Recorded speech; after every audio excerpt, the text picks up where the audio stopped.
Good morning, good afternoon, and good evening, B-Fan Podcast. Thank you for tuning in to another episode. Today I'm here with Hank Wasiak.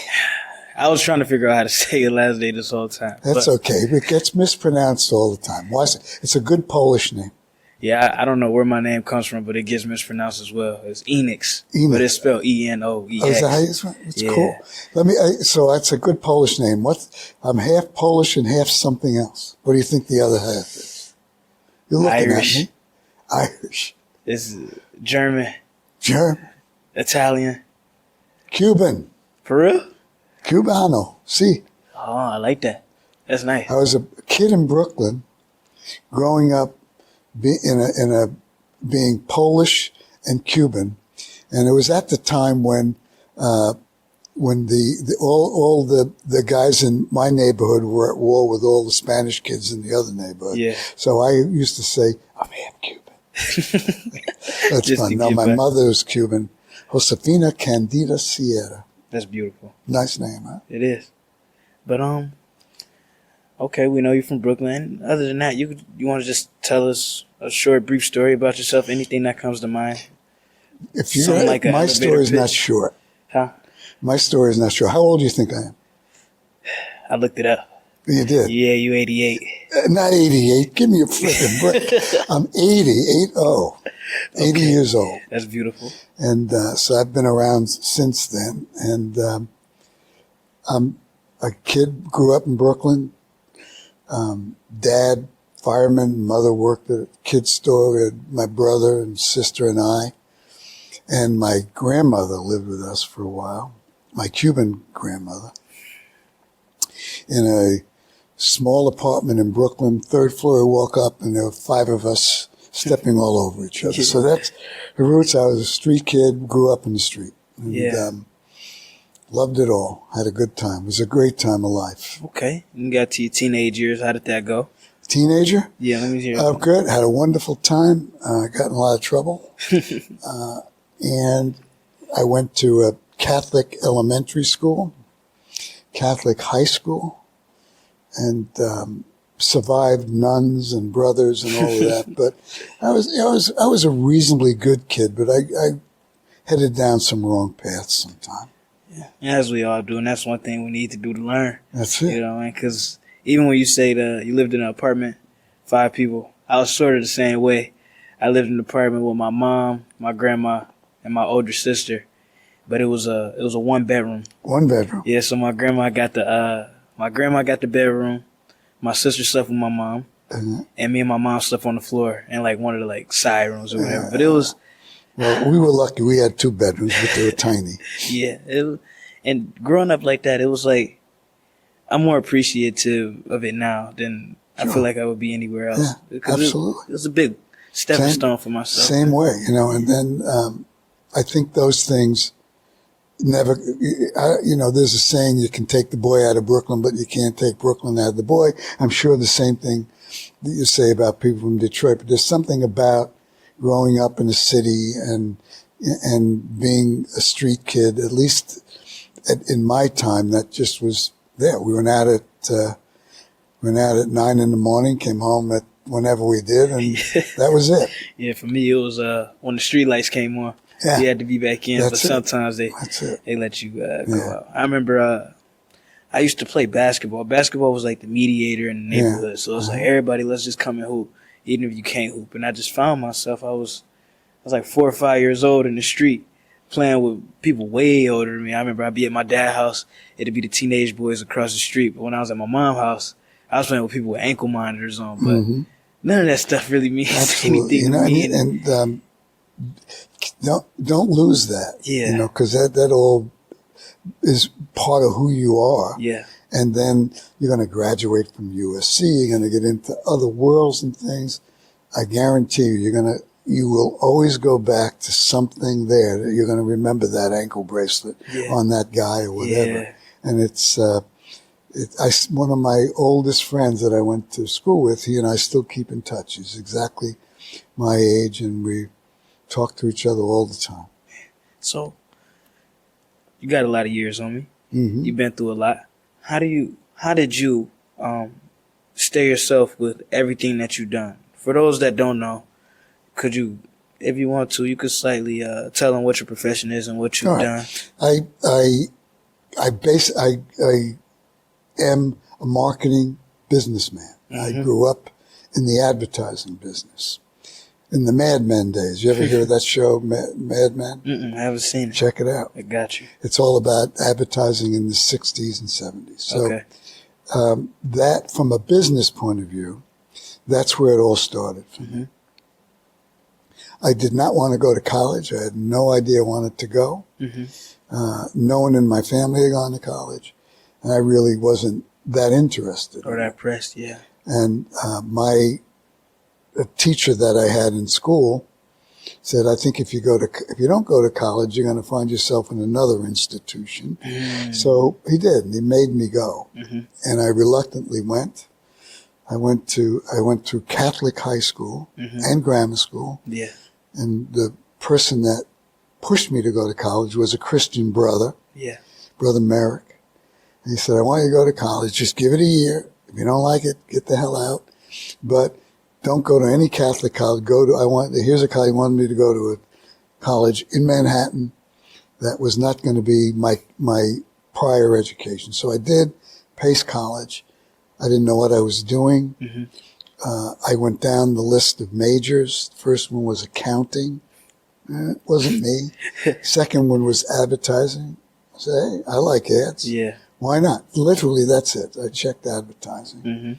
And that's it. That's how I got started in my career and my business. Yeah. And it was a smart, wild-ass guess. I got lucky. And it was something that I enjoyed and fell into right away. And I stumbled into a career. I was pushed into college, and I stumbled into a career. And I am eternally grateful for that. That's Because beautiful. I took to it, I loved it, and I was extremely successful at it. Do you got any accomplishments that you would like to note now? Well, I have a lot. Well, I'm listening. The most of which is I have a great family. Yeah.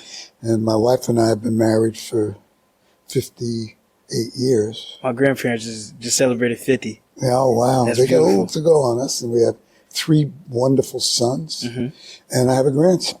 And that, in the end, is the most important. And many times in your life, they'll get a little fuzzy on you sometimes. So you really have to understand that. But so that is the most important one. That's beautiful. And the other, I have a lot of other accomplishments in business and school and in life that I could talk about if you want. Go ahead. Go for it. We listen. But one, just the funny ones. I mean, I graduated from college, and when I was graduating, I graduated in 3.5 rather than 4, because my wife and I were engaged and we wanted to get married. So we got married in February 1965. What day? That February 6th, and you're going to get me in trouble. I almost said the 5th. February 6th. So Vicky, if you're listening, I got it right. My birthday, February 8th. No kidding. Oh, good for you. And so I graduated, went on a honeymoon for a week, started work the next week. Where you was working at? Pardon me? Where were you working at? I worked at an ad agency called Benton and Bowles. Okay. It was the highest paying job I could get. It was $100 a week, which was pretty good. Yeah. And so I started in the media department. Okay. And then worked up and grew and went into different departments. And I left 5 years later and went to an agency called Doyle Dane Bernbach, which was a very hot creative agency that I wanted to work at. And they hired me at 26, and I was made a vice president of the agency at age 26. Wow. I still think I'm the youngest VP they ever had. I hope it stay that way. I hope so too. Yeah. You know, and I'm glad you said that. It's an interesting point. So I got started young, and I always was impatient and moved. And so when I would be in situations. I'm 26, and most of the people I had were older than me. Yeah. So I spent my life being many times up until a certain time the youngest guy in the room, Right. and had a lot of older people reporting to me. And I had to get over a lot of things like, gee, who am I to tell them? But I did. Yeah. And you just have to believe in yourself all the time. Don't let ageism sucks both ways. You own your age all the time. Now, I find myself mentally the youngest person in the room, but I'm not age-wise. Right. And that's the way I've always operated my life that way. I always want to keep myself that way. So it's a good mentality for you to have. Yeah, it's almost like, it's like not being afraid to be wrong in a room. Because I feel like if you're always looking to be right, your life becomes a test at that point. But not only that, it's not afraid to be wrong. It's always keeping your mind open to learning something. And if you make a mistake, you own up to it, get a kick in the ass and then just move along. But the one thing that I really found and discovered, and you should, is the importance of mentors and mentorship. Yes. It's very, very important that you do. And when you go for your jobs and you're in school, find them. And then found one day. Yeah. Find them all the time. They are important. And you'll, and also you can be a mentor. So make sure you do that you give back with that. Okay. And what later on in life, I found, I really got into reverse mentoring. I latched on to younger people that taught me digital work and all kinds of things. So mentorship is really important. Okay. Absolutely. And what type of books did you read to develop this mindset after you acquired books that I read some. I kind of, I'm not a big fan of text and textbooks, even though I teach and use it. I read the book of life, quite frankly. There's nothing like experience. You have to know some things that you got to teach yourself. Yeah. And the profession that I went into, marketing and business and advertising, yes, there's things that you have to know, basic facts, but it's much more driven by your creativity, your willingness to learn and apply principles. It's not like I have to know 60 rules of accounting tomorrow or economic theories. It's not that. Yeah. I'm not good at that, but I'm good at marketing. I know what it is. So I found that career and I loved it. And the other thing that I did, you mentioned what I decided to do was I knew for some reason or other, I don't know why, I said, I want to teach. Yeah. So after I graduated from college, a year later, I started my master's degree at New York City Community College. I couldn't afford anything else. And because I knew if I at least had an MBA, I could maybe get a job teaching part-time. It was always going to be, you call it a side hustle. It was always going to be the extra thing I wanted to do. I don't know where it came from, but I did. So that's what I did. I got an MBA, and in 1970, I got my first job teaching at New York City Community College. So at night. Yeah. So college has always been. It's always been part of it. And then the next year, I went to teach at Pace University. Okay. And I've been teaching since 1970, nonstop to today. So what's something common that you saw in the classrooms amongst all the classes you taught? That's a great question. Yeah. The short answer is a lot and not so much. The thing in common that I've seen in success and in the business school. So I don't know what's going on in other elements of the school, but in the business school, what I saw from the first class I taught. How's it going? Good. Is it okay if I shut down the projector? All you want. Yeah, go ahead. He's just going to shut that down. They close things down at 5 o'clock. Okay, that's fine. So So we're getting. Well, you can edit, right? Or you do a little bit of that? Or no? Yeah, I could do a little bit. All right. So I could just cut that part. cut I'll that make sure part I out. do. So the one thing that I always love is eagerness to learn.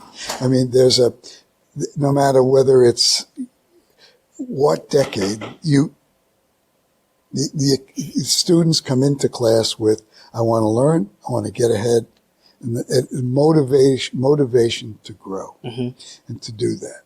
And what I've seen over the years, that hasn't changed. And that enthusiasm for knowledge hasn't changed. Yeah. What I've seen grow is the complexity of what you have to learn today and what you have to know. Yeah. And over the decades, at least in marketing and with students, they've got to become much better versed in different skill sets than they had.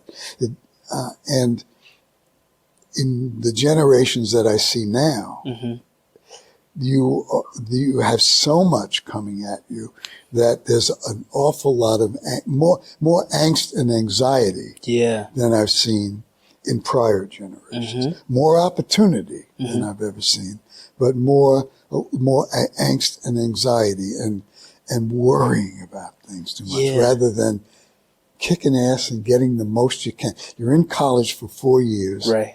Don't make the most of it. And making the most of it's different for different people. Make the most of the relationships that you have. Make the most of the teachers that you're going to work with. Yeah. And enjoy it. Lighten up. You guys are much too uptight right now.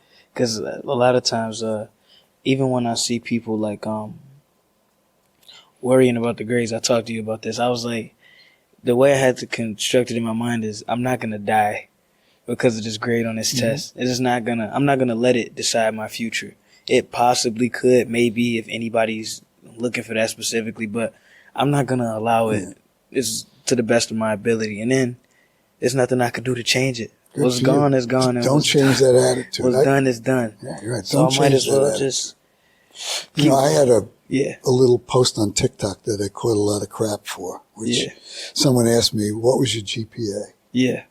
And I said, I don't remember what my GPA was. I didn't give a crap what my GPA. All I needed to know was that it was going to be enough to get me into a low-level graduate school. And I didn't even know what it was. Yeah. And that got misinterpreted on TikTok that said, your GPA doesn't matter. I said my GPA didn't matter.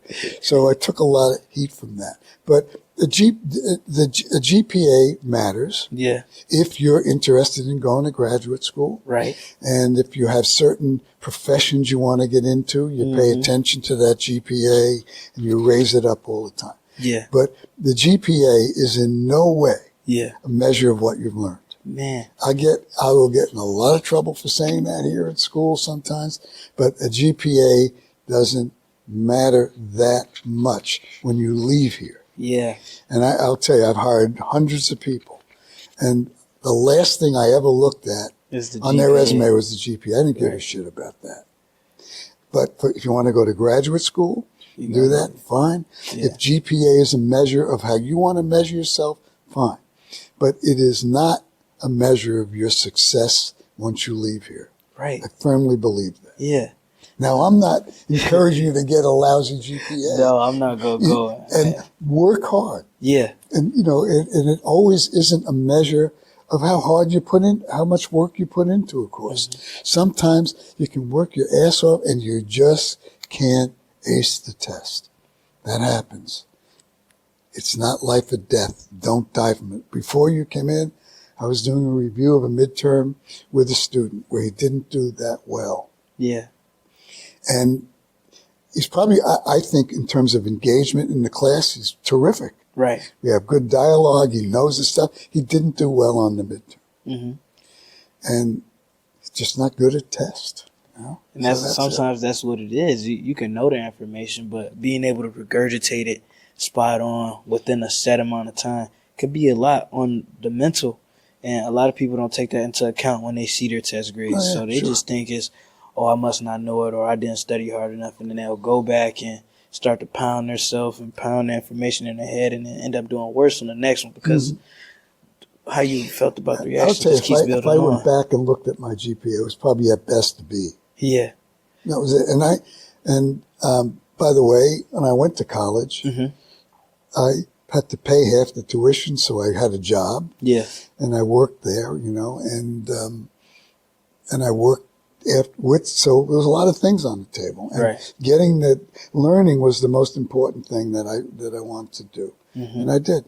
I learned it. I learned a lot. So what are your people skills like? Like, how do you see people and how do you interact with people on a day-to-day basis? And what's your mindset going into it? Good point. You have to, I don't know if I like to call it people skills. Right. But in my business, I'm listening.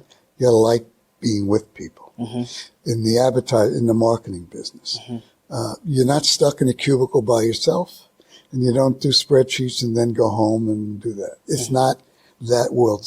There are some people that thrive in that environment, but if you're in the marketing business and the agency business, if you don't like and enjoy being with people, don't go into it. Right. Because it's a people-driven business. It's a bit of a cliche today, but it is important. So you have to like and enjoy working with people. You don't got to love them. They're all different, but you have to understand and respect it.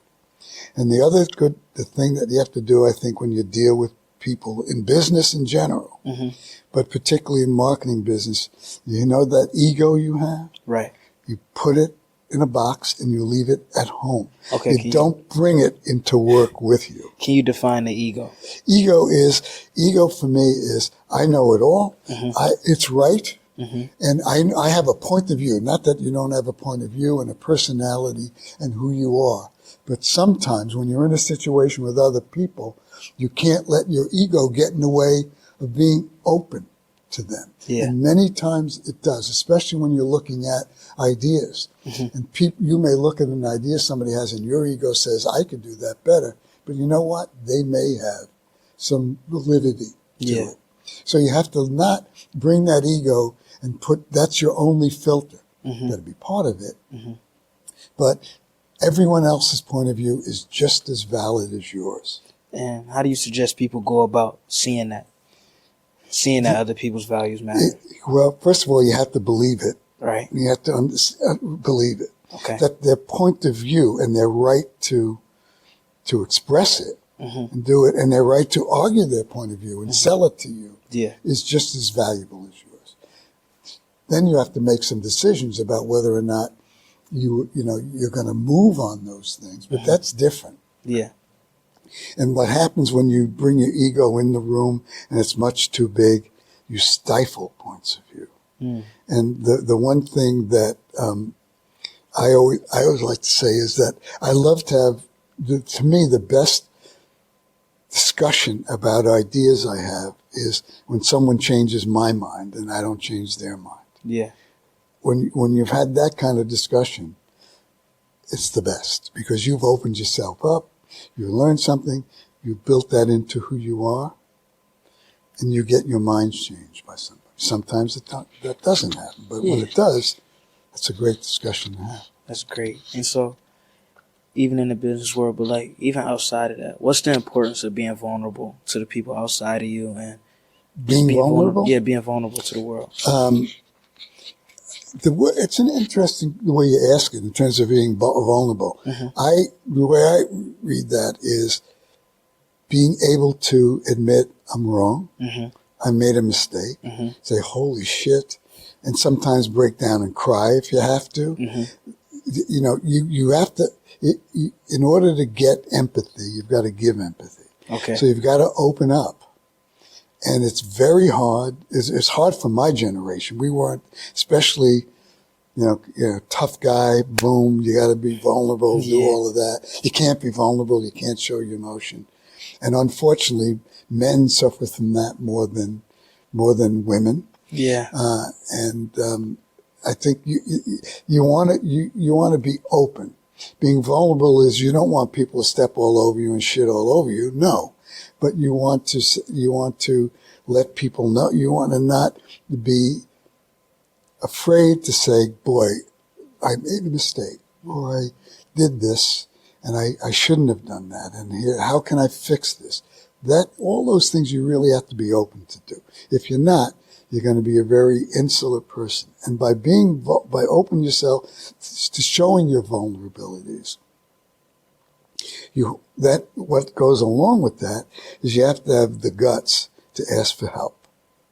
And you have to understand when the pressure's on and you can't do things, you got to open up. Hey, I'm lost here. I need help, or whatever it is. And in my life, I did some of that, but I didn't do enough of it. And there was a time when I went through some things later on in my life where if I didn't open up and ask for help, I wouldn't be here today. Yeah. And your mental health and your mental attitude drives it all. Right. So you got to do that. So, now that we into that, have you seen it?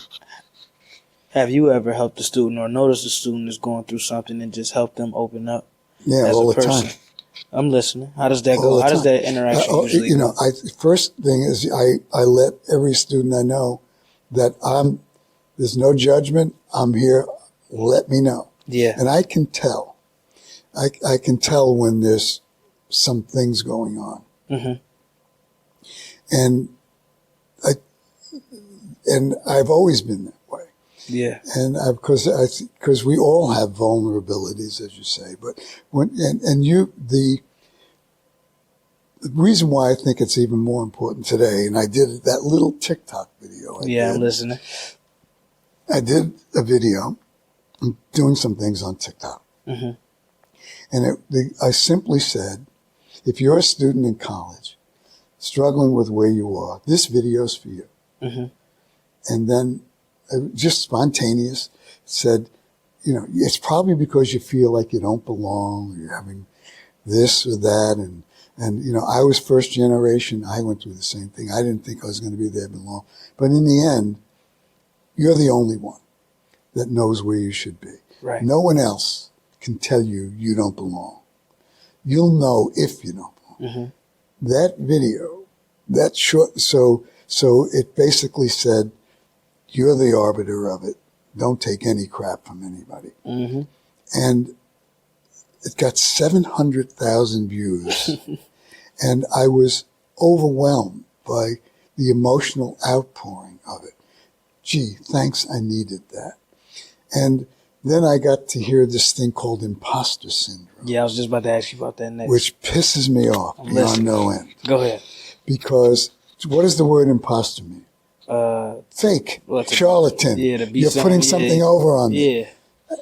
Because you're feeling a little lost or you're not keeping up with things, you're not an imposter. Right. It's who you are. Right. So that word in and of itself, I'm on a rant against that. Okay. They should eliminate that. Yeah. Whoever made that up should be thrown in jail. Yeah. You're not an imposter. You're struggling like we all do. Yeah. And you have to just accept it. But the pressure today for all of you to succeed is much higher than it's ever been. Mm-hmm. The angst and anxiety is.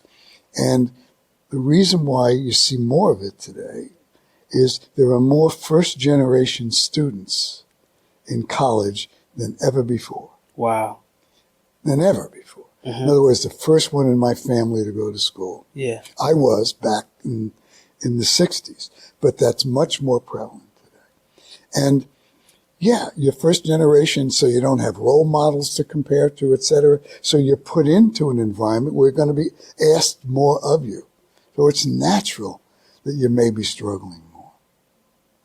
And my little pet peeve about it is I don't think as universities we do enough to accommodate that. Right. We tout the fact that, gee, X% of our incoming freshman class is 25% of first generation. Great.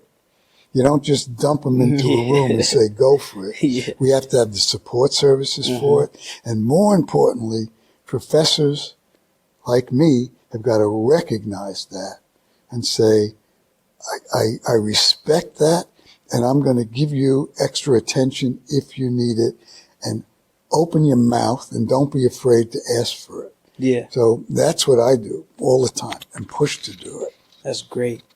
Um, yeah, that's beautiful. But Are you first generation? no, technically not. My dad went to Your college. dad went to college. I think my grandparents went too. All right, cool, good. So everybody went. But on my mom's side, I don't know. I'm not sure. I don't know if my grandma went. Okay, I know my mom didn't. okay.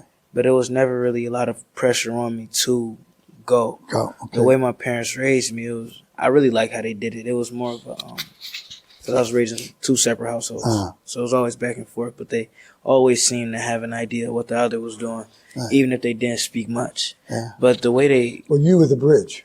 I was. I did. Sometimes that got overwhelming, but I was so used to doing it, I never really let it truly affect me as much as it could have if somebody was used to having a connected household and then was all of a sudden thrown in the position that they had to be the bridge between their parents. But they sort of let me go out and make my own mistakes and scratch myself, hurt myself. Yeah.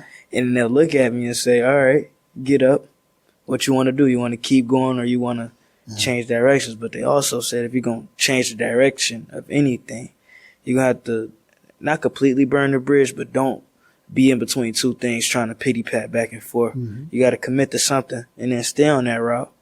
And once you're on it, be on it. And if something changes, that's okay. Yeah. Be okay with you can get off the road when you want. And when you Yeah. go out in business, that's going to happen to you. You know, your first job, will be your first job. That's it. It doesn't mean you guys spend so much time thinking about making the exact right decision. Right. It's just one on the stepping stone. Let me ask you a question. I'm listening. What was your greatest vulnerability growing up? Here you are now, you're in first year in school. Were you scared Scared of what? going to school, leaving home? Here? Yeah. I was more or less excited. I Excited. was ready to go. Okay. But I just wasn't sure what I would do when I got here. I'm confident in my ability to get good grades, but I know this 4 years is sort of the deciding factor between maybe the next 40 or whatever. So it was really so much as, okay, I'm here. What am I going to do now? I might not be making money as of right now, but how am I going to build myself to make my mark somewhere? Because I know I want to make my mark and leave my mark somewhere, but it was more so the question of how am I going to do it? And then the question was, can I do it? And that's one of the things that's in the back of my head So how do you sometimes. define making your mark? Making my mark. Just being able to be known in rooms that I haven't stepped in yet and have an impact on the people that I haven't met and probably will never meet. But no, me and that person still have some sort of connection. And that's what I see as making my mark. So, and, one of the things about making your mark is you have to make your mark with yourself first. Yeah. And understand where you want it, where you want to be. And then know where your footprint is going to be. And then have other people be fortunate enough to step into it with you and grow. So, that's a great attitude. You have to keep it up. Do you have a role model? Actually, I got a few. See, I'm interviewing you now. Yeah, it is. I love this. I love when this can happen. These are the interactions that I look for because this is a real conversation.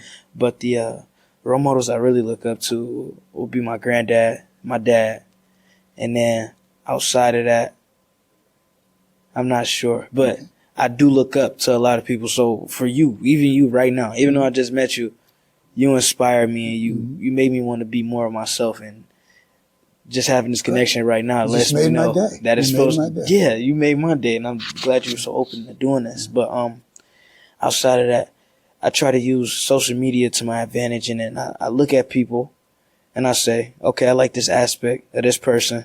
I'll use it.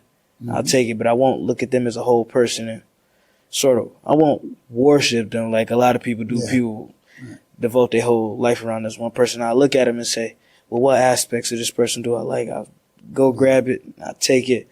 I'll add it to my repertoire, tweak it a little bit, and then go out and then see who else can I, not like leech on, but who can I leech on to and get something from? That's a great point. And look, my lesson I learned over role models is there is, yeah, you have your dad, your granddad. Yeah. There is no one.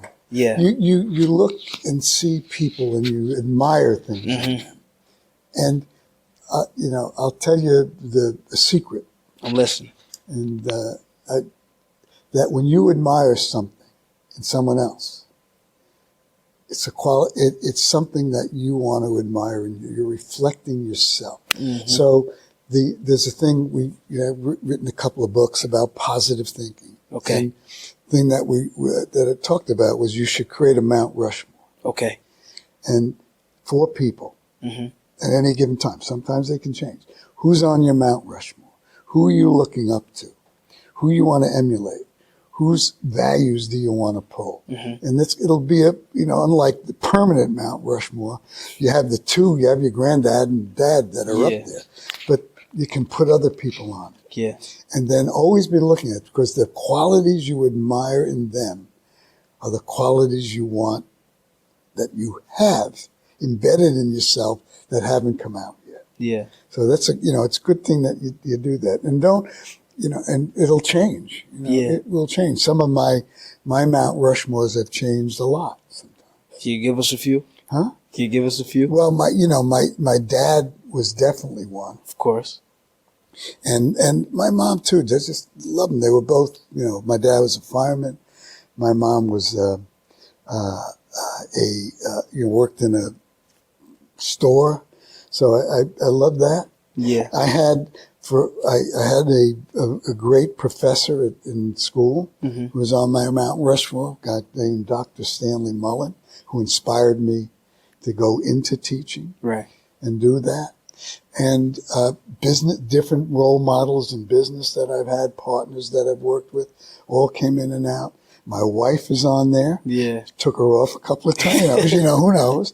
But it's really found it interesting. I'm finding my kids on there more than ever. Yeah. And looking, I'm just saying, wow.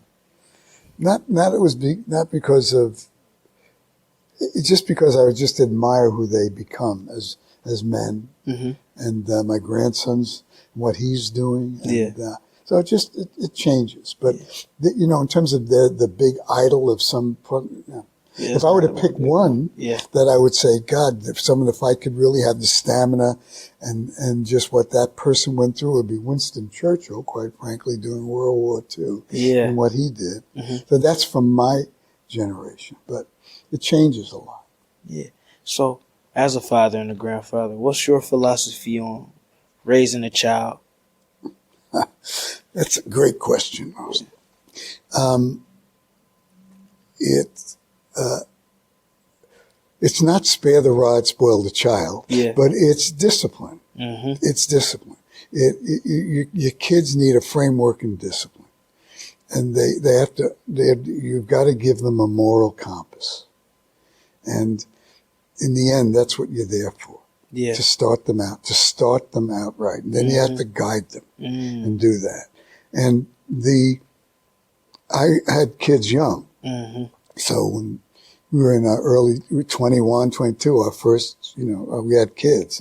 So we really almost grew up as friends with them. And that was a good and a bad thing. We kind of let them get away with some things that they might not have or whatever. But it was always a just friendly relationship. Yeah. And the other thing that we didn't do is we didn't push them in any direction. We let them find their own. Yeah. That's exactly how I was raised. So what were some qualities that you found in yourself that you had to change when those kids came into the world? You was like, I just gotta. The qualities were that I had to stop risk-taking, screwing around, doing a lot of things that as a dad you would consider irresponsible. Yeah. I wasn't good at that all the time, quite frankly. But the one thing that having the kids made me I've always had a work ethic. I grew up with it. I've worked since I've been 14 and haven't stopped. And having kids made me even want to increase that work ethic to provide more and do more. Yeah. And sometimes I think I let that get in the way other things. Mm-hmm. So that work ethic was something that was, you got married, we were making $100 a week and needed extra money. So I played in a rock and roll band, did all those kinds of things. What's this going on? I want to hear about the rock and Oh, roll rock band. and roll band. Yeah. I played the guitar a little bit, but Okay. friend of mine was drummer in a band. It's called Okay. the Rogues. It was 4 of us. They needed someone to fill in on the bass player. They said, would you do it? I said, yeah. And I picked up the bass, Hagstrom bass. I learned it a little bit, and I wound up playing in a band. We played in every dive and crappy nightclub in New York, Brooklyn, Staten Island. Get home from work on Friday at 5, have dinner, go out Friday night, Saturday night, Sunday night, play, go back to work Sunday morning. Did some things I probably shouldn't have done, Yeah. but wanted the money. Yeah. So that's what we did. So how's the rock and roll band played a part in your life as just an experience? What did you learn Oh, it from was being fun. in the rock and roll band? What being in the rock and roll band was, and we were called the Rogues, by Okay. the way. It's just not afraid. It really loosened me up. I just wasn't afraid to get up there on a stage and sing, and play the bass and expose myself. And I really, and also it taught me the playing in a group and really being a cohesive group. It taught me that, but Yeah. it pulled away any inhibitions I had about being up and exposing yourself. And it served me well in business. Yeah. And what I tell students and people like you is anytime you have an opportunity to get your ass out of a seat and get up and present something, do it. Because so many times the student, all right, who wants to get up and present? And nobody raised Nobody their hand. gets up. And I say to them, you're nuts. Get up here. Every time you present, you grow, you build your stuff. You've got to build confidence in yourself. And you build something called a signature presence. You have that in you already, I Thank can tell. Something that is you. When you show up in a room, no one doubts it's you. Yeah. And you have it inherent in you, and then you build it and refine it over time. So you're building yours. And yours, when you walked in, you showed up, you had a smile on your face, you had energy, you moved confidently, you were in the room. Yeah. You didn't come in and look around. I'm the same way. When I walk into a room, I'm there. Yeah. It's me showing up. It's still the kid from Brooklyn showing up. Yeah, I've been successful and all of that. But that's it. Hey, what's up? Open. Yeah. And that's the way I've been. So you create and you build that signature presence. Thank you. And I will. And you'll grow it and you'll build it. And you know how to morph it for the room you walk into. Mm-hmm. But the you that shows up is the you. It Always never be you. changes. Right. So you talked about the groups, the rock and roll. I just want to go back to that. Mm-hmm. We talked about role models already, but how do friends play a big part in your life? Friends? Yeah, friends. Friends are very important. They were Yeah. very important when you grew up as a kid. Mm-hmm. And the scope of them and who they were changed and evolved. But at every point in your life, there was always a few people that became friends at that stage of your life. And that was always very important to me. Yeah. And they come, they go. Some of them stick with you, some of them don't. But friendships last a long time. I've never burned bridges on a friendship. Sometimes they get more intense than others. As I mentioned, I have friends that I've kept for a long time and I keep in touch with. And if I don't see you for long, doesn't mean you're not my friend. I Yeah. still do that. But having friends and people you can rely on and lean on is important. If I were to do more differently, I probably would have relied more on some of the friends that I had than I did. I tended to early in my career be do it on your own. And that's the way I was taught and grew up, stand up and be counted. But friends are real important, very important. And one thing you never do is screw your friends. Okay. And, friends is a term that people use loosely a lot. Right. There are acquaintances and there are friends, and then there are people that are really friends that stick with you. So, and they all have value, and they all value you differently. So that's important. So what do you do about somebody that is your friend, but isn't really adding any value to your life? Do you get rid of them? Do you talk to them less? Do you just utilize them in the way they've been being utilized? I think if Stick with them. if you think someone isn't adding value to life and you get rid of them, you suck. That's not the kind of person you should be. Right. Friendship is about you giving more than them giving you. And sure, there are people that are going to come in and out. And if someone betrays you or they betray a friendship or a confidence, jettison from your life, they're not your friends. Right. But just because they're not contributing or being they're still there in your life. They're still a part of your life. They have something to value, and at some point they might need you. And if you're not there for them, what kind of friend are you? You're not one at all. Right. That's not somebody that's just, yeah. The other one thing I want to say is for all of you and your generation, one thing that I noticed and I'm happy about is you have a little bit of a give back gene in you, more than we did in previous generations. So you all have some kind of club you belong to, a thing that you're doing in your neighborhood to help kids or whatever it might be. Yeah. My advice is don't lose that once you leave college. Build volunteering into your business life and your personal life all the time. I wish I would have done more of it earlier, but volunteering and understanding giving back and what missions of organizations are and becoming part of that will make you better at everything you do. So volunteer all the time. Build time into that every time. It's beautiful. Man. That was a good conversation. Good. Cool. Well, I want to tell you one thing that you will enjoy. Okay. And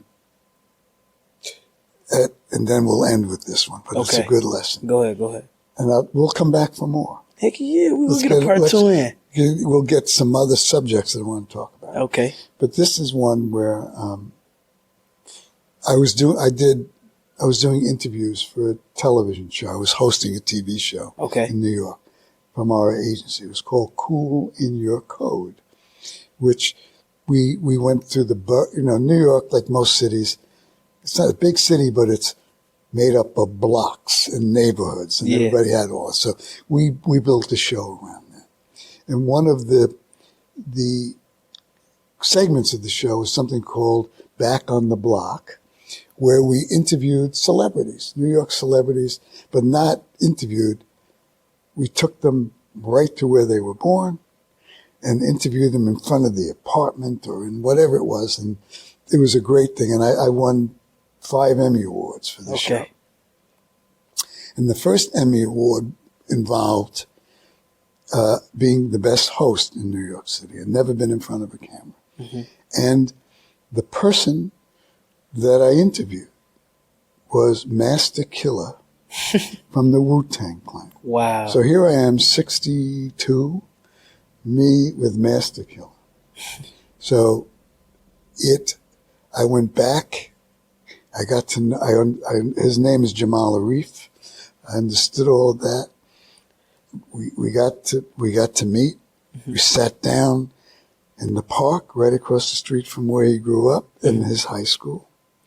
And here I am, this 60-year-old white guy with MK and his entourage there. And I sat down with him and I said, right in front of the high school, I said, okay, sitting at the lunchroom table, we used to sit and speculate. We did, and it was his rap song about growing up. And he looked at me. He said, where'd you learn all that? I said, 'cause that's you. And he and I connected like that. Just because I got to know him. We spent the whole day together, and it was fantastic. And what he inspired me to do was take a whole new look at rap artists. I'm not a rap person, quite frankly, but I got to know him. And what I did do was I created a rap song for him. And it was called Back on the Block in BK with MK. Okay. And I then asked his mix master at the chamber of the Wu-Tang Clan if I could come and record it for him. Yeah. And I did. Spent the afternoon with it, and I wrote the song. We recorded it, and the Quick Draw, who was his mixer, did the background for me. Mm-hmm. And I wrote it, did it, recorded it, put it on a CD, and gave it to Master Killer. So you wouldn't expect me to say, and I'm not a rap genre, but that I actually wrote and recorded a Master Killer rap tribute in the Wu-Tang Clan chamber in Brooklyn. Not many people know that. You know that now. That's beautiful. They know it too. Is that okay with that? What? That's okay with you that everybody else knows it? Absolutely. Nice. And I'll get you at some point. Okay. The one that I did with it. I'll also share with you my interview with him, Okay. which was terrific. That's beautiful. It really changed my attitude about that. Mm-hmm. And he really touched me, that guy. Really That's did. beautiful. Master Killer. I can't wait to do a part 2. We're going to get so much deeper. This is going to All be right, so much we'll fun. do another one. All right, bet. Thank you for joining me. Cool. And do you have a quote of the day? What? A You have quote for the day? Quote for the day. Anything that comes to mind. Just something you want to share. Let me see. You know, you just got me here. What's my quote for the day?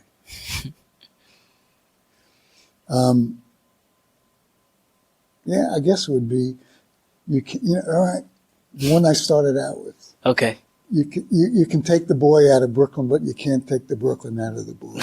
And that is, never forget where you came from. Right. Wear it like a badge of honor, no matter where it is. Yeah. And wear it like a badge of honor, and stick to your roots, because that's what your tree grows from that. So I'll never change that. Wow. Love it. Okay. That just gave me an idea. Thank you. All right. I love this. You're good at it. I appreciate it.